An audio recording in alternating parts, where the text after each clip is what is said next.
Allez, je suis sûr que vous l'avez déjà entendu sur YouTube. Il ou elle se touche les cheveux, donc ça veut dire que il ou elle est séduit ou séduite. Généralement, quand j'entends ça, je souris intérieurement, mais aujourd'hui, vous et moi, on va pouvoir mettre de la nuance. Parce que vous ne vous en rendez pas compte, mais en vrai, vous prenez un risque avec ça.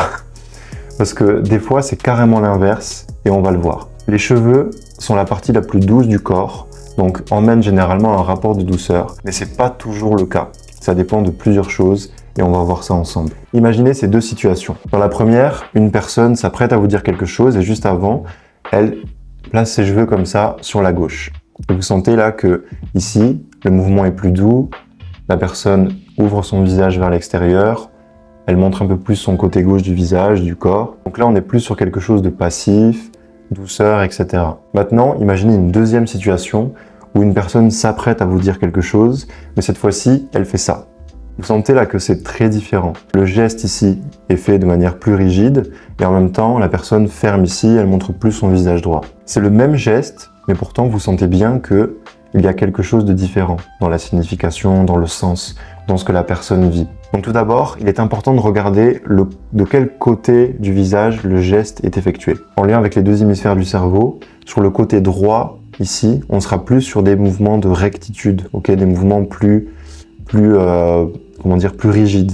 Tandis qu'à gauche, on sera plus sur du mouvement, on va dire, un peu plus passif. Et puis, la direction du geste est elle aussi importante. Fait vers vous, on sera plus sur un désir de rapprochement, sur un désir de communiquer, de créer un peu plus de liens. Alors qu'à l'extérieur de vous, la personne ressentira plus un besoin de se recentrer sur elle, en fait. Un besoin de couper justement de vous, c'est pas forcément négatif, ça peut être très positif, mais elle ressent un besoin de se couper légèrement de vous pour se repositionner, se recentrer ou pour réfléchir, Alors que fait vers l'arrière, ça peut être même carrément le signe que la personne souhaite sortir de la situation. Donc le côté du visage est important à observer, en même temps que la direction dans laquelle il est fait. Est-ce que c'est plutôt vers vous? Est-ce que c'est plutôt vers l'extérieur? D'accord? Et cet auto-contact, finalement, dont on parle souvent lorsque la personne passe ici ses cheveux derrière l'oreille. Bon, j'ai pas de cheveux, mais imaginez que j'ai une perruque. Et la personne replace ses cheveux. On est plus sur un horizon de sens où la personne veut se repositionner. Elle veut revenir en elle, elle veut se recentrer. Mais sur un type d'autocontact, plutôt comme par exemple de l'essuyage de cheveux, la personne ici sera plus dans quelque chose où elle souhaite évacuer un propos ou une idée ou quelque chose. Elle souhaite se rendre 100% disponible. Qui est encore différent de quelqu'un qui, par exemple, passerait sa main dans les cheveux, ici comme pour les brosser, d'accord ? Où là, la personne vit finalement quelque chose où elle est plus dans de la difficulté.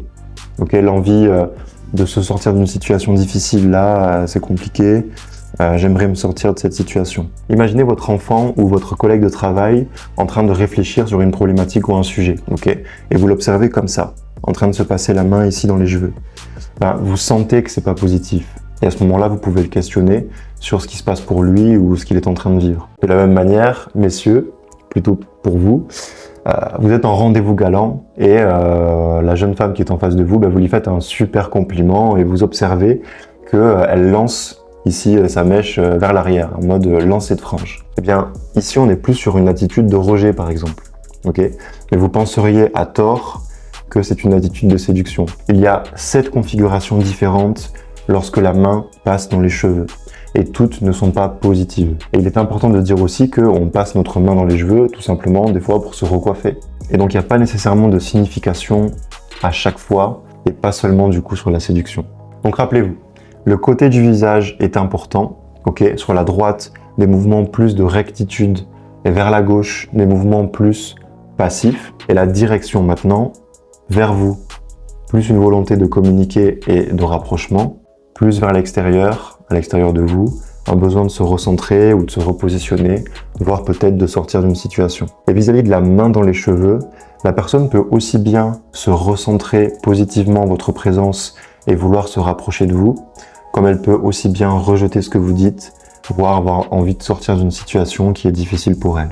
Comme le disait Marie-Aude Muraille, le premier langage est celui du corps, les mots, ça vient après. Et vous observerez toujours des choses sur le langage du corps.